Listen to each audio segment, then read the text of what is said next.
to the One World Combinatorics on Words seminar. Our speaker today is Radosław Piórkowski, and he's going to speak to us about unification in automatic structures. A universal quantification in automatic structures, sorry. Yeah. All right. Thank you very much for the introduction. And thank you for inviting me to today's seminar. So yes, today I'd like to tell you about some results about automatic structures. Wait a moment, my Zoom window was getting in the way of my slides. So, okay, now it's better. All right, so I would like to tell you about this result. The presentation is based on a paper that I have co-authored with Krzysztof. We both work on the University of Oxford. I'm Radek Piórkowski, and well, this is universal quantification makes automatic structures hard to decide.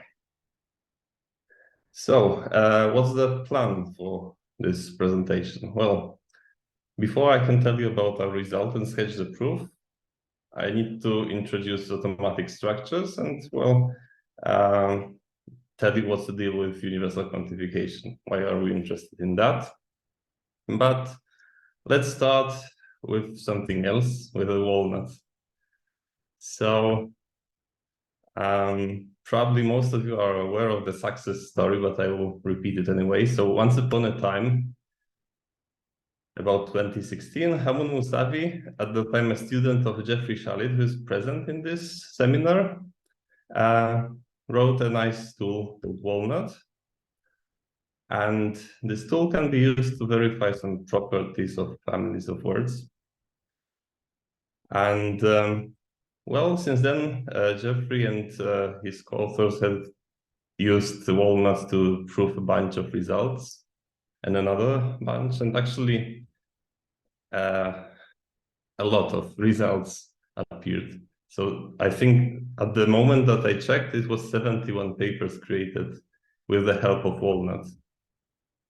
So that's definitely a success story. So Walnut is a tool that can be used for a bunch of combinatorics of words problems, like automatic sequences, Rudin-Shapiro word, through a Morse word, Fibonacci word, and others. You may ask, what is inside of Walnut? What stands behind its power? Well, can you guess? Yes, it's the automatic structures. So actually in the Walnut, you have a structure called Büchi arithmetic. So this is one example of automatic structures. Another one is a Pressburger arithmetic, but we can also have Pressburger with this divisibility predicate, or for example, computational graph of a Turing machine M. So these are all examples of automatic structures, and there are many other examples as well. So before I can define what are automatic structure, so let me first define this special operation. So what it does, well, it takes two words. First is combinatorics, and the other is on words with this space here. And it just puts them one on top of the other. So now we have a product alphabet with like two rows of words. So with that operation, I can define what is an automatic structure. So in the sense of model theory, it is a relational structure if there exists a language L, such that the words in that language represent elements of the universe of the structure, and every relation in the relation can be represented as a regular language. But I think it's best to see it on an example. So for example, if we take the Pressburger arithmetic, well, we can show that it is automatic because, well, we can first of all represent natural numbers as binary string in a natural way. And Of course. Here we encode the numbers in least significant bit first fashion. And now we have this plus relation. This can be modeled as a regular language. Why is this language regular? Well, it's easy to see on an example. So if we have two words, like if we have the words with 3 rows, these rows represent numbers. We have numbers U, V, and W, and we want to make sure that U plus V is equal to W. So we want to recognize language of words such that this is true. Well, this can be easily done with an automaton. We just need to remember what is the carry bit. So it's easy to see that it's possible. An interesting thing happens if we apply a projection that forgets about the middle row. So if we do that, what we will get instead of this relation, we'll get that there exists a number such that U plus that number is W. So this corresponds to an inequality of numbers. So in general, applying a projection is like adding an existential quantifier. So it's very nice. And in fact, it turns out that automatic structures admit that the satisfiability problem for automatic structures can be reduced to NFA non-emptiness very easily. So given a first-order formula over that structure, we can construct an automaton such that the formula is satisfiable if and only if the language of the automaton is not empty. So how can we do it? Well, by definition, every atomic formula can be presented by an automaton. Because in the definition, we requested that every relation is representable by a regular language. And now Boolean operations can be implemented by standard automata constructions. And finally, as I just showed you, existential quantification is removed by a simple homomorphic map. So these 3 steps are enough to show this to decide satisfiability. What do we do with the for all quantifier? Well, we just substitute it with the not exists not. This is a standard way of removing the quantifier. But the question is, can we do it in a more clever way? Well, because in the usual setting, if we want to complement our regular language twice, this can result in a double exponential blow-up in the size of the automaton. So there are some hints that suggest that maybe that could be possible. So there's a recent paper by Dmitry Chistikov and Christo Hase about quantified integer programming. So it's a special form of Pressburger arithmetic, and there they consider formulas of such shape. And they show that using some clever techniques involving semilinear sets, they are able to perform the universal projection step in a more optimal way that only has a polynomial increase in the description of the semilinear set. So that is a very, very nice property. And so yes, here for the Pressburger arithmetic, we have some hints that maybe after careful analysis, we could transfer the ideas from that paper to also remove universal quantification in a more clever way. But the question is, can we hope to do it in general? And unfortunately, the answer is no. And this is what this presentation is about. So we will present a lower bound. But in general, it's not possible to efficiently remove for all quantifiers easily. So our main result is X-space completeness of the non-emptiness problem. So the theorem is as follows. We have this automatic relation R, which is represented by an associated non-deterministic finite automaton.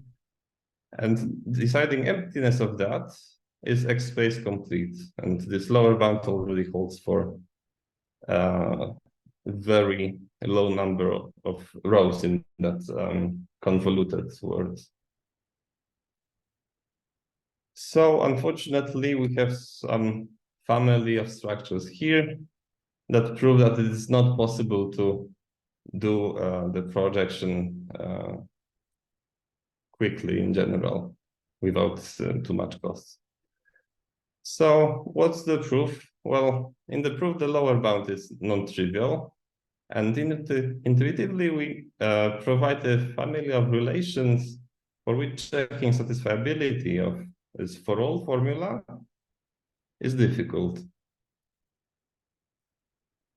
More concretely, we are reducing from the tiling problem. So this is the tiling problem.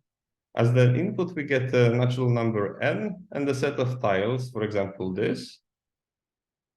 And now the question is, does there exist a valid tiling of width 2 to the n? So this problem is X-space complete. So now we need to design a way of solving this problem using our non-emptiness for universal projection problem. So how do we do it? Well, based on the input to the tiling problem, we construct an automaton ATN. And now we ask the question, is the language of this automaton non-empty? And we expect this question to have the same answer as the existence of valid tiling of exponential width. More precisely, before I tell you more precisely about how this reduction works, well, we need to first introduce the universal projection operator that we'll be using throughout the rest of the presentation. So here it is. So now let's start with the usual projection pi. So pi is a function that takes a pair of letters and forgets about the second one. All right. So we extend pi homomorphically to work on words like this. So we just forget the second component everywhere. And now, well, what is, okay. We will be representing words over this product alphabet, like A1 and B0, this way to save some space. So we'll be putting two characters, one on top of the other. So this is the first pair, this is the second pair. All right, so now what is so now pi takes this word, for example, and maps it to just AB. Now what is pi minus 1? Well, it takes AB and maps it to the set of all words that pi mapped to AB. So we get all possible labelings with zeros and ones in the second coordinate of our letters. And now, finally, the universal projection. The universal projection contains the word W if the original language contained all of the different labelings with the other alphabet that we forget. So, for example, if we have a language like this, so here we have a block of words. We have ABB as the first row of every word of this group. And here we have BA as the first row of every word in this group. And here we have BB. So here, as you can see, we have all possible combinations of 0, 1 words. So now, after the universal projection, we will get this ABB word, and also we'll get BA, We will not, however, get BB because it's missing some combinations of bits. Okay?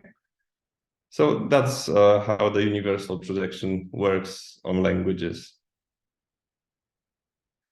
And here is an important identity. So if we have a regular language over just a sigma star, then if we apply all possible 0, 1 labelings to it and then apply universal projection, well, we get the same language in the end.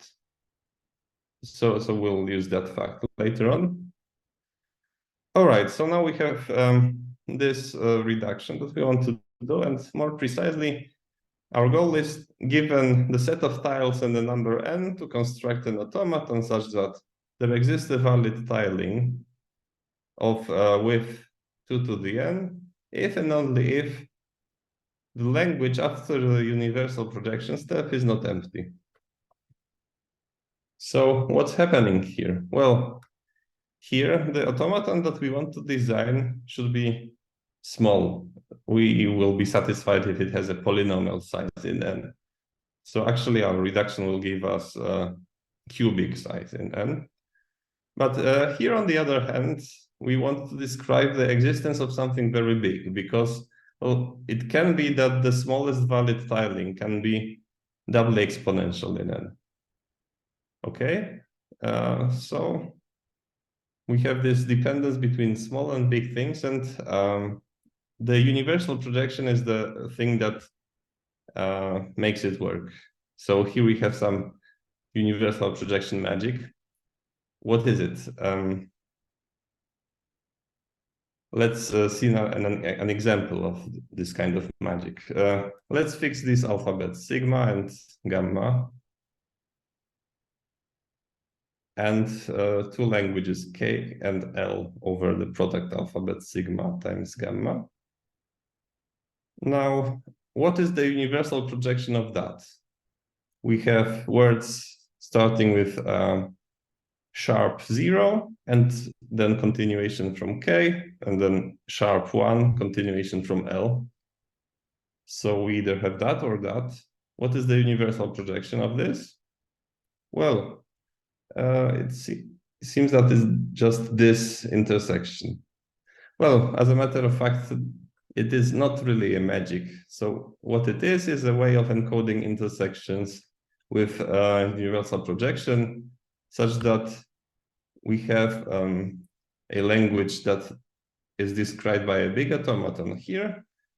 But here, before the universal projection step, we get a small automaton, because well, we are not taking the product of these two automata. We are just putting two copies of them side by side, and we choose non-deterministically which copy to work on. So why does this equality hold? Well, remember that after the universal projection, we want to see all possible labelings with zeros and ones. I mean, if we want to have a word on the right side, we want to have all possible combinations of zeros and ones. So because we have this sharp here only with 0 and here only with 1, then the only way of having a sharp here at the end after the universal projection is to, for the rest of the words, to be both in the universal projection of K and the universal projection of L. So this, in fact, is the main idea of the proof. We will, of course, work upon that. We will make this a bit more complicated, but this is the main idea. So it's important for you to see how it works. So one more example. If we have a language K, which is, well, groups of 9 A's repeated arbitrarily many of times, and then language L is groups of 11 A's repeated arbitrarily many times. Here we have pi minus 1, so these sequences of A's are labeled with zeros and ones in an arbitrary way. So we have all possible labelings with zeros and ones of these words. So now what is the universal projection of that? Well, you can see that it is first sharp, and then we have blocks of 99 letters of A. So essentially we multiplied these lengths 9 and 11. Is this clear?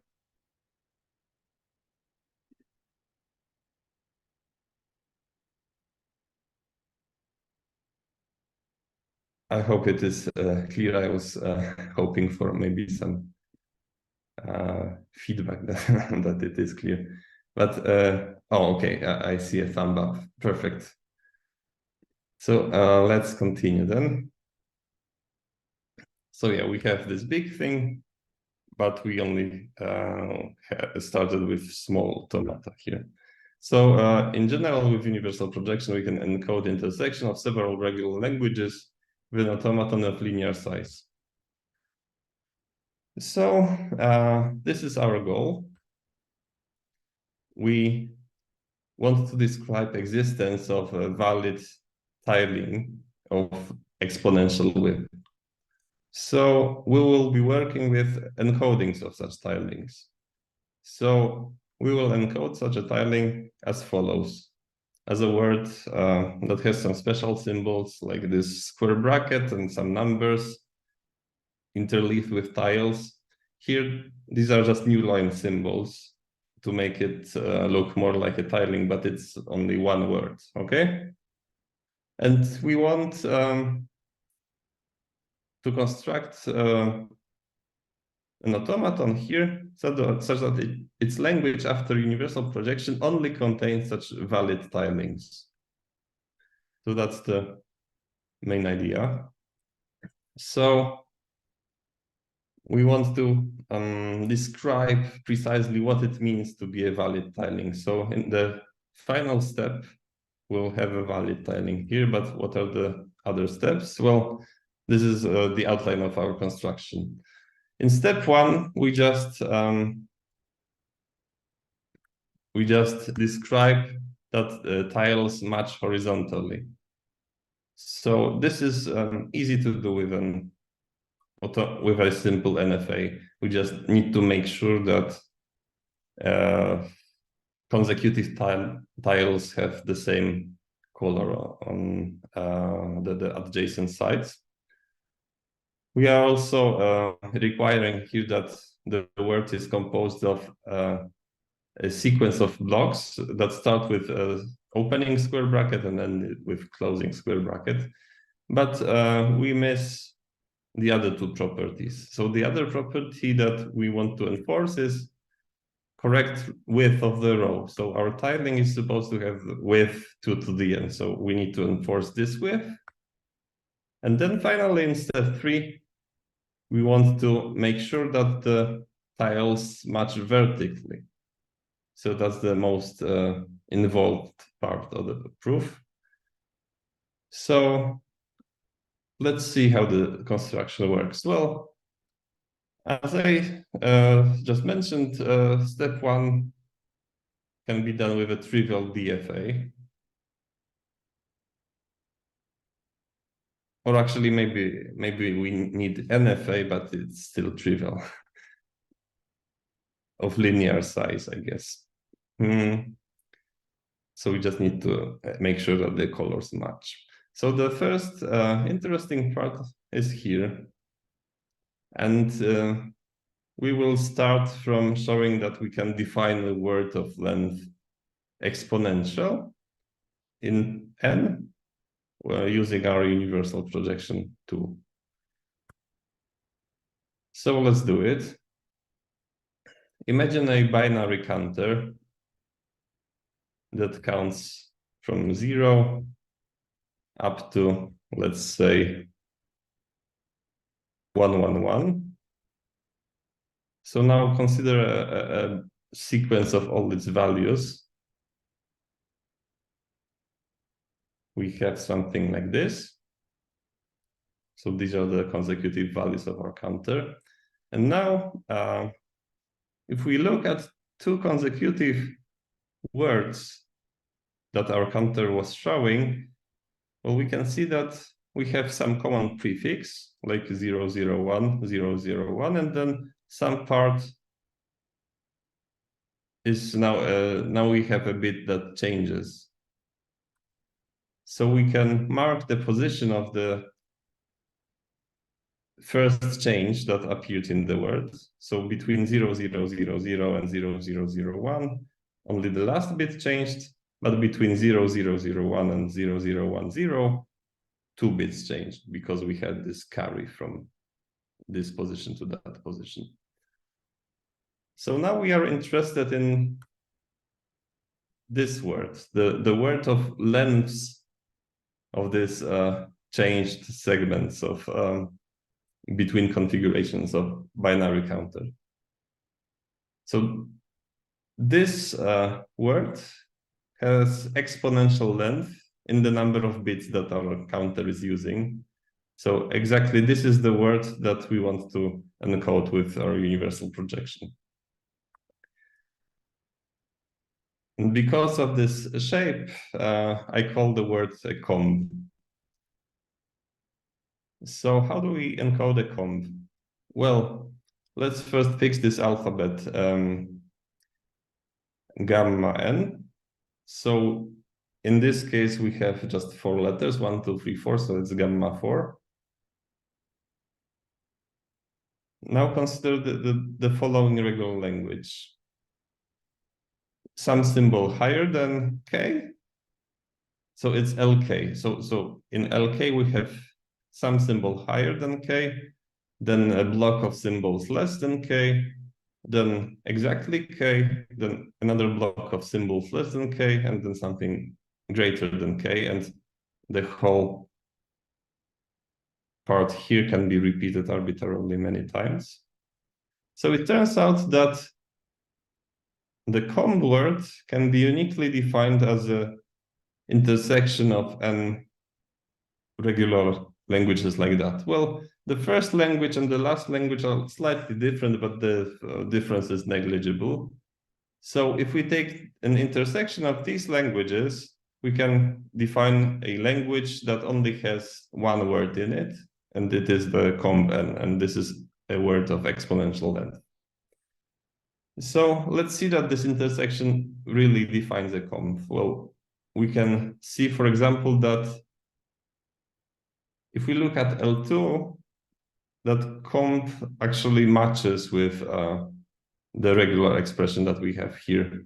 Because, well, we first see something greater than 2, then we have a block of things smaller than 2, then we have 2 itself, then we have block of things smaller than 2, then something greater than 2, then another block of things smaller, 2, smaller, and greater.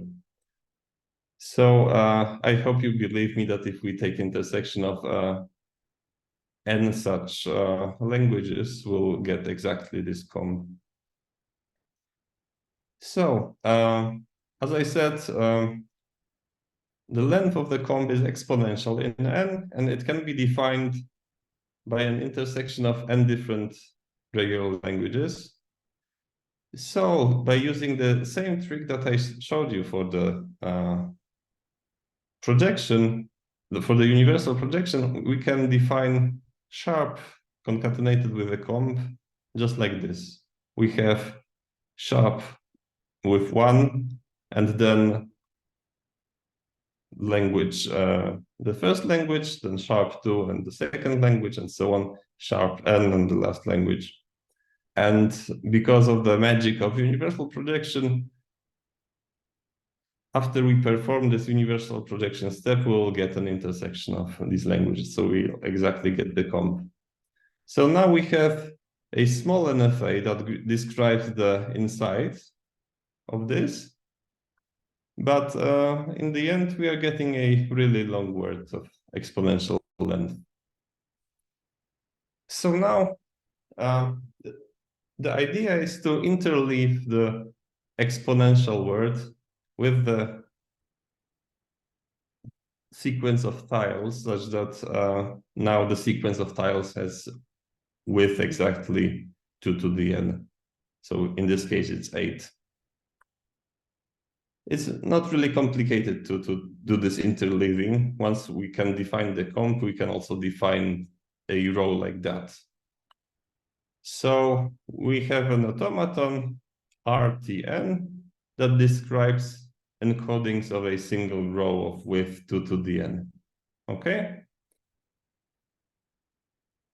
So this is, I mean, after the universal projection, of course, we will get these encodings. So more precisely, we have the following alphabets, sigma Tn. It consists of tiles and numbers up to n, and also sharp symbol, and gamma n, that also consists of numbers from 1 to n. And the language of our automaton is just some subset of this. I mean, it is a language over this product alphabet. All right, but we don't want to have just one row of exponential width.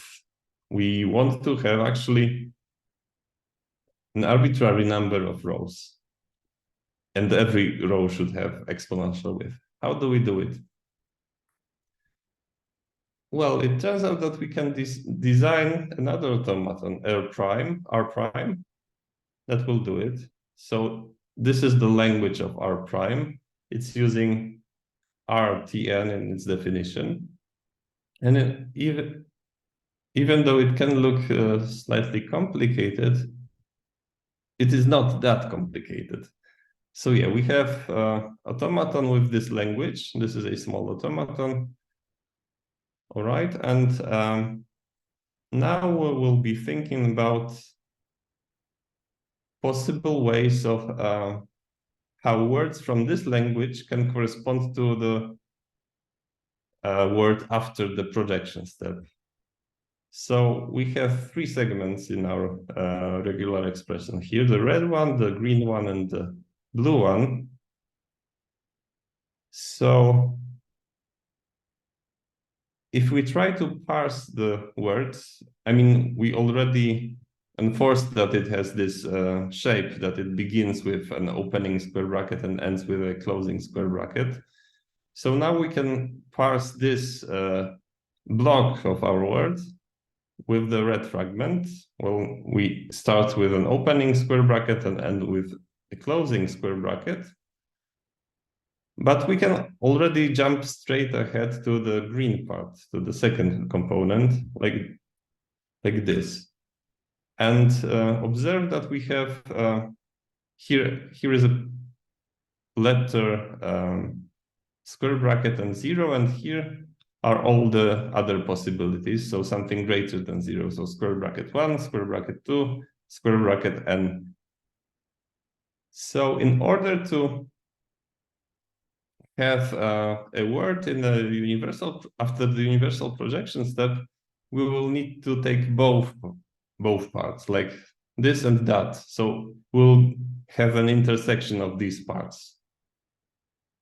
But after we took this red part here, okay, sorry, after we took this green part, then we just continue with some suffix. The blue part doesn't matter at all. So after we took this red part, we can have another red part because it's a star.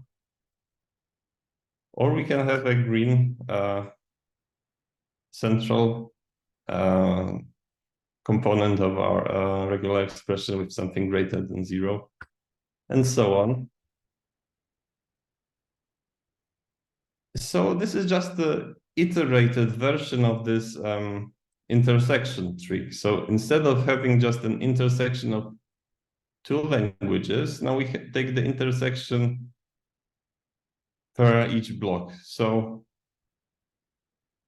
in the end, after taking the universal projection, we will have something that belongs to the universal projection of the language of RTN in the first block, then in the second block, then in the third block, and so on and so forth.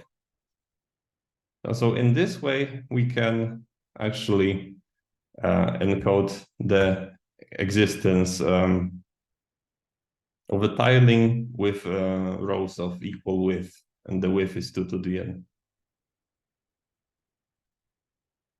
Very well, so that's one step closer to the success. So the one remaining problem is this. We cannot, we are still not enforcing the vertical matching. So we don't have equality of colors between the consecutive rows. So that's the final step of the proof, and the construction here is the most complex. So let's see more or less how we proceed in this case. Well, we also start constructing this image of different ways of how the output word could be parsed with our language. I'm not giving you the language because it would be too complicated, but let's see more or less how it would work. So first of all, we split non-deterministically into 4 different branches. Why 4 branches? Well, this essentially corresponds to these languages that recognize a comb together. All right. And now we have a way of non-deterministically splitting over every tile that we see. Why is that? Essentially, we want to encode and we want to make sure that the colors match vertically for every tile in our row. So for example, if we choose, let's focus just on this bunch of lines that I have drawn here. So essentially this branching here is here to make sure that the color of the yellow triangle will be matched in the next row. And what happens here on this branching, it's essentially, again, this intersection trick happening. So now, if we have that, we will essentially say that for every tile in the row, the corresponding tile in the next row has a matching color. All right, so, but let's just focus on this group of rows, of lines, this group of possible ways of parsing. So here at this position, we have reached a specific set of states that is needed to recognize the remaining part of the comb. So far we have read 4, 1, 2, 1, 3. And the remaining part is 1, 2, 1, 4. We know that our automata can recognize precisely the comb, so all of these branches will end with acceptance if and only if they see exactly 1, 2, 1, 4. So what we also remember is the color of the triangle here in the tile that was in the position where we took our non-deterministic branching. And then we continue. Then we continue to the next row. So this is what we remember, the color of the tile, and that all of the lines will end in acceptance if and only if they see exactly the end of our comb. So the automaton is ignoring the rest of the row. It goes to the beginning of the next row and then starts non-deterministically guessing a continuation of the run. So on every tile, it has a non-deterministic split. So it gets quite a bit complicated, as you can see. So now these branchings are labeled with letters with different letters as the second component. So we have 4, 3, and 2, and 1. So this is to make sure that we need all continuations to end with acceptance. We'll see how it works in a moment. So first of all, we have remembered this triangle. And okay, before this triangle, I mean, we have this non-deterministic guess here. Why is it non-deterministic? Because the word is just too long. We could not remember the position in the row, in the state, because the row has length 2 to the n. That would be too much for us to remember. So we need to do something more tricky. We need to allow for this branching on every position, but then make sure that we will only accept if the valid tile has a matching color. All right, so as the first step, we look at these triangles and we disregard the non-deterministic choices when the colors are not matching. So we don't branch here. So the color of the triangle is a kind of filter. So we are not taking all possible branchings. And now what we want to show is that if colors do not match vertically, then the word is not in the language. And it turns out that in this example that the colors don't match vertically, because this is the tile that corresponds to our prefix that we read so far. Because we read so far 4, 1, 2, 1, 3, and it's 4, 1, 2, 1, 3. So we should have a matching colors here, but we don't have that. So now, if we don't have a matching colors, we need to show that the word is not in the language. So how do we show it? Well, recall this property here. So we need to make sure that it's really the case. So recall this, that the set of states that we had remembered while guessing there was exactly the set of states that was needed to recognize the remaining part, like 1, 2, 1, 4. So this means that if we branched here, all of the branches here would end with acceptance. But if we branch in a wrong position, from the same property, contrapositively, we will have that we cannot have all of the branches ending in acceptance. So it means that at least one branch will be rejected here. At least one branch will not be in the language here, and also here. So we know that in the wrong guesses, we will have branches that don't end with acceptance, even though some of them can end with acceptance. So recall that every branch here used a different symbol. So, for example,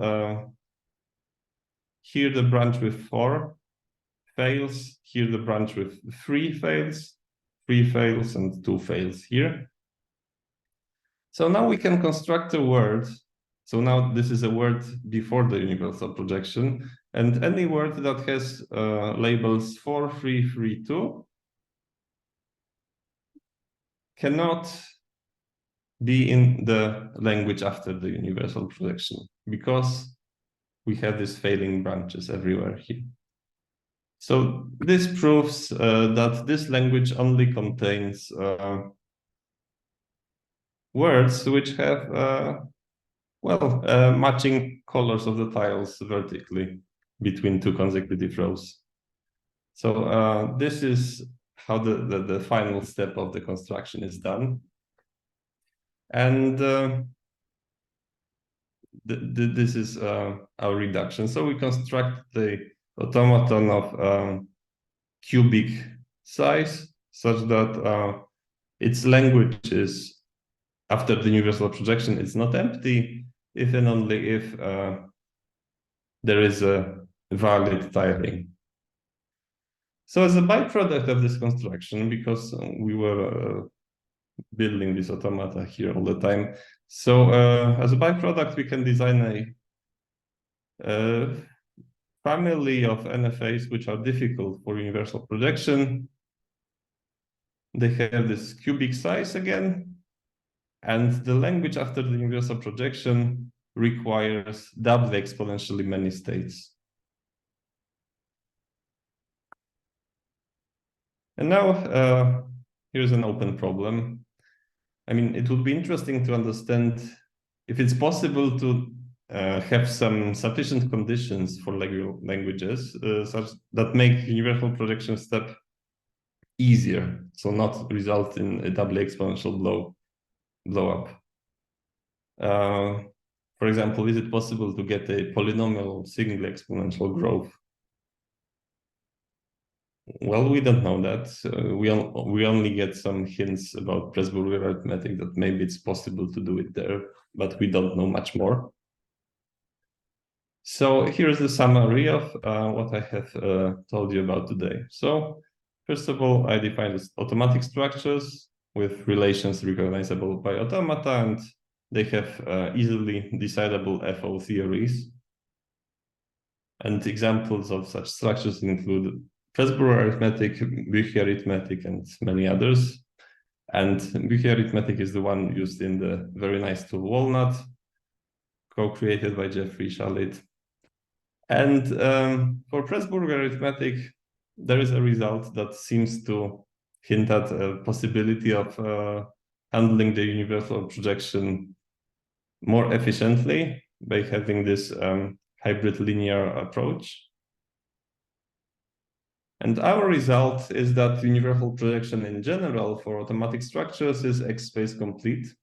That is, we have provided a construction of automatic relation that characterizes existence of valid tilings of exponential width.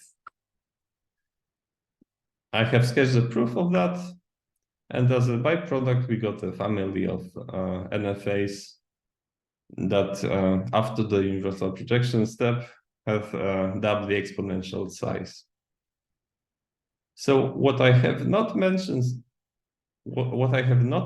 today, and what is not yet in our paper, so we are writing a full version, and in the full version we also have the 2x space lower bound for all exist fragment of Büchi arithmetic.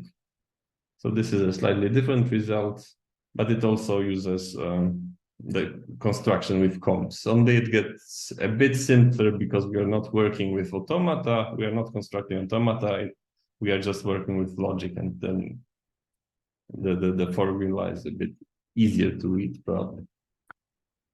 All right, that's it. Thank you very much for your attention, and are there any questions?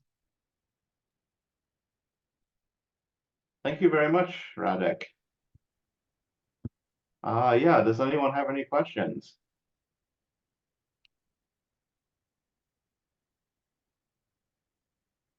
Jeff, yeah. Yeah, this is just a fine technical point, but in your definition of automatic structure, you seem to only require that the relation give you a regular language. Mm-hmm. But it has to be a little bit more than that. Am I wrong? It has to be that it's computably regular. Yeah, I mean, I have hidden some details in the presentation. Yeah, because I mean, you could have operations like quotient with some bizarre language that would preserve regularity, but then you wouldn't get decidability necessarily from it. Yeah, that's a fair point. Yeah. Very, very tiny point. Yeah.